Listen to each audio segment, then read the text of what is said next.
Wayanad land slide ഉണ്ടായപ്പോൾ ഏറ്റവും കൂടുതൽ ആളുകൾ തിരഞ്ഞ ഒരു പേരുണ്ട്, സുരേഷ് മേപ്പാടി. ഈ പച്ച മാംസവും പച്ചിലയും പുഴുക്കളൊക്കെ തിന്ന് വൈറലായ ഒരു മനുഷ്യനാണ്. ഒരുപക്ഷെ മനുഷ്യ സ്നേഹികളായിട്ടുള്ള ആളുകൾ അദ്ദേഹത്തിനെ തിരഞ്ഞു എന്നുള്ളതാണ്. ഒരുപാട് അയാളെ ക്രൂശിച്ചെങ്കിലും ഒരുപാട് തെറി പറഞ്ഞെങ്കിലും അയാൾക്ക് എന്ത് സംഭവിച്ചു എന്നറിയാൻ പല ആളുകളും തിരഞ്ഞു. പക്ഷെ ഇന്നലെ വരെ തെരഞ്ഞ് ഇന്നലെ രാത്രിയാണ് എനിക്ക് ആ ഒരു വീഡിയോ കിട്ടുന്നത്, അദ്ദേഹത്തിന് എന്തു സംഭവിച്ചു എന്നുള്ളൊരു കാര്യം. ഒരുപക്ഷെ പല ആളുകളും തെരഞ്ഞിട്ടുണ്ടാവുമല്ലോ അല്ലെ. നമുക്ക് നോക്കാം അദ്ദേഹത്തിന് എന്ത് സംഭവിച്ചു എന്നുള്ളത്. ഒരു ലോകം തന്നെ പൊയ്ക്കുകയാണ്. അത് ഞാൻ പറയുമ്പോ എൻ്റെ ഒരു കുടുംബാണെന്ന് പറയാം.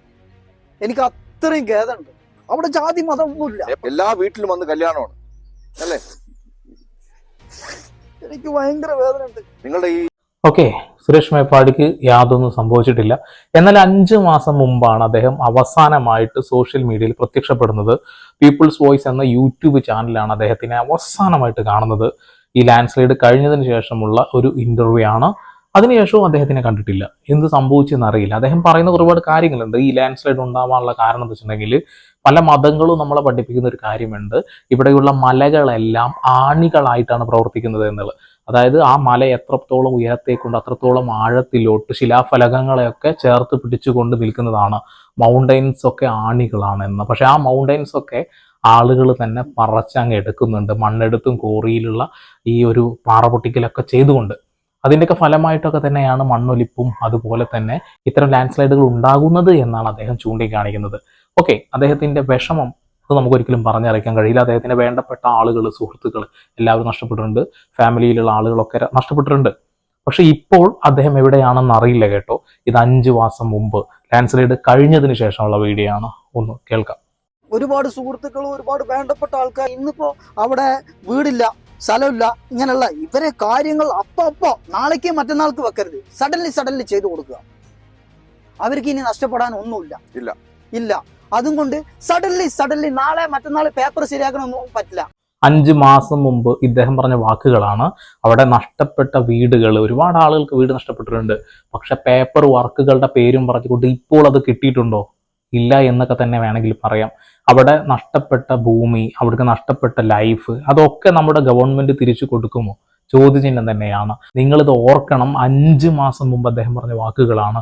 ഈ വാക്കുകൾ ഇവിടെയുള്ള രാഷ്ട്രീയ നേതാക്കന്മാരോ സർക്കാരോ കേട്ടിട്ടുണ്ടോ എന്ന് പോലും സംശയമാണ്.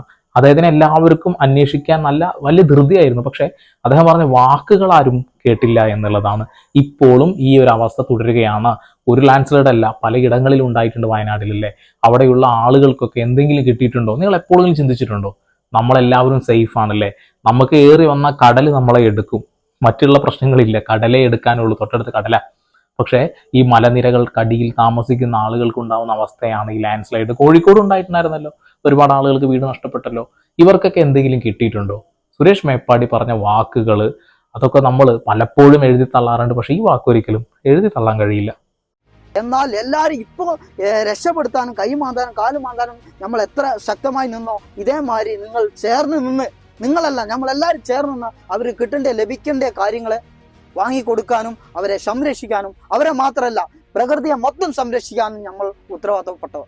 തീർച്ചയായിട്ടും പ്രകൃതിയെ സംരക്ഷിക്കേണ്ടത് ഓരോ മനുഷ്യന്റെയും കടമയാണ്. കാരണം മനുഷ്യൻ എന്ന ഈ ഇരുകാലി മൃഗങ്ങൾ തന്നെയാണ് ഈ ഒരു ഭൂമി നശിപ്പിച്ചില്ലാണ്ടാക്കുന്നത്. പ്രകൃതിയെ ചൂഷണം ചെയ്യുന്നതും ഇരുകാലികളാണ്. നാൽക്കാലികൾക്കുള്ള സ്നേഹം ഈ പ്രകൃതിയോട് നമുക്ക് ഇല്ല എന്ന് തന്നെ പറയാം. നമ്മൾ ആട്ടിപ്പറക്കുന്ന ആ മൗണ്ടൈൻസ് എന്ന ആണികൾ ഉണ്ടല്ലോ, അത് തന്നെയാണ് ഈ ഭൂമി ഇല്ലായ്മ ചെയ്യാൻ ഏറ്റവും മുന്നിൽ ഉണ്ടാവുക. നിങ്ങളൊരു കാര്യം മനസ്സിലാക്കണം. ഇദ്ദേഹം പറഞ്ഞ വാക്കുകളിൽ പണ്ടെന്തൊക്കെയോ പറഞ്ഞിട്ടുണ്ട്, കുറെ വിഡ്ഢിത്തരങ്ങളുണ്ട്, ഇല്ലെന്ന് പറയുന്നില്ല. ഒരിക്കലും പച്ചമാംസം നമ്മൾ കഴിക്കാൻ പാടില്ല എന്ന് തന്നെയാണ്. പക്ഷെ പച്ചമാംസം കഴിക്കാനൊക്കെ അദ്ദേഹം പ്രൊമോട്ട് ചെയ്യുന്നുണ്ട്. എന്നാൽ അദ്ദേഹം കഴിക്കുന്നു, അത് കാണുന്നു, രസിക്കുന്നു, അത്രേ ഉള്ളൂ. ചില കാര്യങ്ങളൊക്കെ നമുക്ക് ഉൾക്കൊള്ളാൻ കഴിയും. പക്ഷെ ഈ കാര്യങ്ങൾ മുഴുവൻ ഉൾക്കൊള്ളേണ്ടത് തന്നെയായിരുന്നു. പക്ഷെ ആരും ഉൾക്കൊണ്ടിട്ടില്ല. നമ്മളെല്ലാവരും കൈകോർത്ത് നിന്ന് വയനാട് ലാൻഡ് സ്ലൈഡിൽപ്പെട്ട ആളുകളെ സഹായിക്കണമെന്ന് അദ്ദേഹം പറഞ്ഞിട്ടുണ്ടായിരുന്നു. ഒരു 8-9 ദിവസത്തോളം വലിയ രീതിയിൽ ചർച്ചയായ വിഷയമാണ്. ഇപ്പോൾ ആ വിഷയത്തെക്കുറിച്ച് കമ എന്നൊരു അക്ഷരം ആരും മിണ്ടുന്നില്ല. സോഷ്യൽ മീഡിയ ആണെങ്കിലും അല്ലെങ്കിൽ മറ്റുള്ള ചാനൽസ് ഒക്കെ ആണെങ്കിലും അവർക്ക് വേണ്ടത് ആ ഒരു സമയത്ത് ആ ഒരു വൈബിനൊപ്പം അല്ലെ, അപ്പോൾ വൈറലാവുന്ന കാര്യങ്ങളുടെ കൂടെ നിൽക്കുക എന്ന് മാത്രമാണ് അവരുടെ ലക്ഷ്യം. ആ ലക്ഷ്യത്തോട് കൂടിയിട്ട് അവരത് ചെയ്തു, അവസാനിപ്പിച്ചു. എന്നാൽ അവിടെയുള്ള ആളുകൾക്ക് എന്ത് സംഭവിച്ചു? ചോദ്യചിഹ്നമാണല്ലേ. നമുക്ക് അടുത്ത വീഡിയോയിൽ അത് പരിഗണിക്കുക തന്നെ വേണം. എത്ര ആളുകൾക്ക് വീട് കിട്ടി, എത്ര ആളുകൾക്ക് സഹായം കിട്ടി എന്ന് അന്വേഷിക്കാൻ വേണ്ടി നമ്മൾ പോകുന്നുണ്ട്. അതെന്തായാലും ചെയ്യും. മേപ്പാടിക്ക് എന്ന് പറഞ്ഞാല് അവിടെ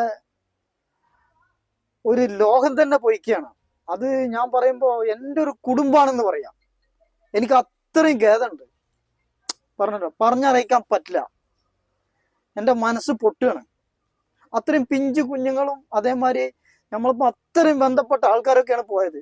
അതുകൊണ്ട് ഭയങ്കര വിഷമമുണ്ട്, പറഞ്ഞാൽ തീരൂല. താങ്കളുടെ വീഡിയോ കാണുന്ന ഇതിനൊക്കെ കാരണക്കാരൻ ആരറിയോ? നമ്മൾ തന്നെ. തീർച്ചയായിട്ടും അദ്ദേഹത്തിന്റെ വിഷമം നമുക്ക് കാണുമ്പോൾ ഫീൽ ചെയ്യുന്നുണ്ട്. കാരണം എന്താ വെച്ചാൽ നമ്മൾ അന്നും നന്നായിട്ട് ഫീൽ ചെയ്തിട്ടുണ്ട് അല്ലേ. അന്ന് ലാൻഡ് സ്ലൈഡിൽപ്പെട്ട ആളുകളെ സഹായിക്കാൻ നിന്ന ആളുകളെ, പിന്നിൽ നിന്ന് കുത്തുന്ന ആളുകളെ നമ്മൾ തന്നെ തെരഞ്ഞു പിടിച്ച് ക്രൂശിച്ചിട്ടുണ്ട് അല്ലേ. റിനോയ് എന്ന് പറയുന്ന ഒരു പയ്യൻ ആ സ്കൂളിലെ അധ്യാപകന്റെ കരച്ചിലിനെ വളരെ മോശപ്പെട്ട രീതിയിൽ ചിത്രീകരിച്ചപ്പോൾ നമ്മളാണ് ആദ്യമായി പ്രതികരിക്കുന്നത്. ലക്ഷക്കണക്കിന് ആളുകൾ അത് ഏറ്റെടുത്തിട്ടുണ്ടായിരുന്നു. അതുപോലെ മുലപ്പാൽ കൊടുക്കാൻ ഞാൻ തയ്യാറാണ് എന്ന് പറഞ്ഞ ഒരു അമ്മയെ കളിയാക്കിയ ഒരുപാട് നാറികൾ ഉണ്ടായിരുന്നു അല്ലേ. അവരെയൊക്കെ തുറന്നു കാണിച്ചതും നമ്മളൊക്കെ തന്നെയാണ്. അന്ന് കാണിച്ച അതേ ആർജവം തന്നെ ഇന്ന് അവിടെ ആ ഒരു ദുരനുഭവത്തിൽപ്പെട്ട ആളുകളെ സഹായിക്കാൻ കൂടി ചെയ്യണം. നമ്മുടെ സമയം നമ്മൾ വെറുതെ അനാവശ്യമായി കളയുന്നില്ലേ?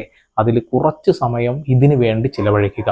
വിവരാവകാശ പ്രകാരം ഇവർക്ക് എന്ത് കിട്ടി, ആർക്കൊക്കെ കിട്ടാനുണ്ട് എന്നൊക്കെ അറിയേണ്ടത് നമ്മുടെ കടമയാണ്. നമ്മുടെ ചുറ്റിലുള്ള ആളുകളാണ്, മനുഷ്യരാണ്. മനുഷ്യർ തന്നെയാണ് ഇത് നശിപ്പിക്കുന്നതെങ്കിലും ഒന്നും അറിയാത്ത ഒരു കൂട്ടം പാവം മനുഷ്യരുണ്ട്. അവർക്കാണ് ഇതിൻ്റെ ഒക്കെ ആ ഒരു ദുരനുഭവം നേരിടേണ്ടി വരുന്നത്. അവിടെ എത്ര സ്നേഹത്തോടെ കഴിഞ്ഞാറിയോ ഒന്നറിയോ? അവിടെ ജാതി മതം ഒന്നുമില്ല. മേപ്പാടിയിൽ നിന്നല്ല ഒരു സ്ഥലത്തും അങ്ങനെ ജാതി മതത്തിന്റെ വേർതിരിവുകളൊന്നും നമ്മൾ ആരും കാണിക്കാറില്ല. എന്നെ വട്ടനാക്കി, എന്നെ പൊട്ടനാക്കി. എനിക്ക് ഒരുപാട് വേദന ഉണ്ട്. ഇത് മുൻകൂട്ടി ചില കാര്യങ്ങൾക്കറിയാം. ഒരു മൃഗം ചത്തിട്ടില്ല, ഒരു മൃഗം ചത്തിട്ടില്ല, പക്ഷികൾ ചത്തിട്ടില്ല, പറവകൾ ചത്തിട്ടില്ല. എന്നാൽ മനുഷ്യനക്കാണ് ഇങ്ങനെ ഓരോ ദുരിതങ്ങൾ സംഭവിക്കുന്നത്, പ്രളയം സംഭവിക്കുന്നത്, ഭൂകമ്പം സംഭവിക്കുന്നത്. അത് എന്തുകൊണ്ട്? മനുഷ്യൻ പ്രകൃതിയെ അറിയാത്തത് കൊണ്ട്. പ്രകൃതിക്കെതിരായ കാര്യങ്ങളെ മനുഷ്യന്റെ നിത്യ വരുമാനമാക്കി. തീർച്ചയായിട്ടും അന്ന് മൃഗങ്ങൾക്ക് അപകടങ്ങൾ വളരെ കുറവാണ് സംഭവിച്ചത്. കുറവാണെന്ന് വെച്ചാൽ ഇല്ല എന്ന് എനിക്ക് തോന്നുന്നത്. അത്ര അധികം മൃഗങ്ങൾക്കൊന്നും സംഭവിച്ചില്ല. മനുഷ്യന് സംഭവിച്ചത് പ്രകൃതിയെ നമ്മൾ അറിയാഞ്ഞിട്ടാണെന്ന്.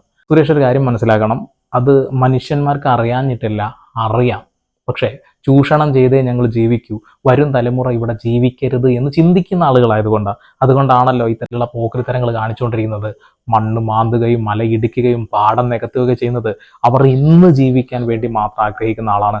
നാളെ അവരുടെ മക്കൾ ഇവിടെ ജീവിക്കണമെന്ന് അവർ ആഗ്രഹിക്കുന്ന പോലുമില്ല. എൻ്റെ ചുറ്റുവട്ടത്തുള്ള വയൽ ശേഖരങ്ങളൊക്കെ നികത്തിക്കൊണ്ടിരിക്കുന്നത് ചോദ്യം ചെയ്യുമ്പോൾ ചില ആളുകൾ നമ്മളെ സുഹൃത്തുക്കളൊക്കെ ആയിരിക്കും, മണ്ണിടുന്ന ആളുകൾ, അവരൊന്ന് പറയും, എടാ ഒന്ന് കണ്ണടക്കണേന്ന്. അവൻ ചിന്തിക്കുന്നത് ഇന്ന് അവൻ്റെ പോക്കറ്റ് വീർക്കാനോ അവൻ്റെ വയറ് നിറയ്ക്കാനുള്ള കാര്യങ്ങൾ മാത്രമാണ്. നാളെ അവൻ്റെ മക്കളുടെ മക്കൾ ഇവിടെ ജീവിക്കണമെന്ന് അവന് സ്വപ്നത്തിൽ പോലും ചിന്തിക്കുന്നില്ല. ഞാനിപ്പോൾ എന്താ അത് മതി, നാളെ എന്നൊരു സാധനത്തെക്കുറിച്ച് ചിന്തിക്കുന്ന പോലുമില്ല. സുരേഷ് മേപ്പാടി ജീവിച്ചിരിപ്പുണ്ട്. പക്ഷെ 5 മാസത്തിന് ശേഷം ഇത്ര ദിവസമായിട്ടും വീഡിയോസ് ഒന്നും കിട്ടിയിട്ടില്ല. നിരന്തരം അന്വേഷണങ്ങൾ നടത്തിക്കൊണ്ടിരിക്കുകയാണ്. അതുപോലെ തന്നെ വയനാട്ടിലുള്ള ആളുകൾക്ക് എന്ത് സഹായം കിട്ടി എന്നുള്ളത് കൂടി നമ്മൾ പരിശോധിക്കേണ്ടതായിട്ടുണ്ട്. പരമാവധി ഷെയർ ചെയ്യുക. ചാനൽ ഇഷ്ടപ്പെടുന്നുണ്ടെങ്കിൽ സബ്സ്ക്രൈബ് ചെയ്യുക, ബെല്ലൈക്കൻ വിളിക്കുക. വീണ്ടും പുതിയ വാർത്താ വിശേഷങ്ങളുമായി ഞാൻ വരും. അതൊരു സന്ദീപ് എടപ്പാൾ, സൈനിങ് ഓഫ്.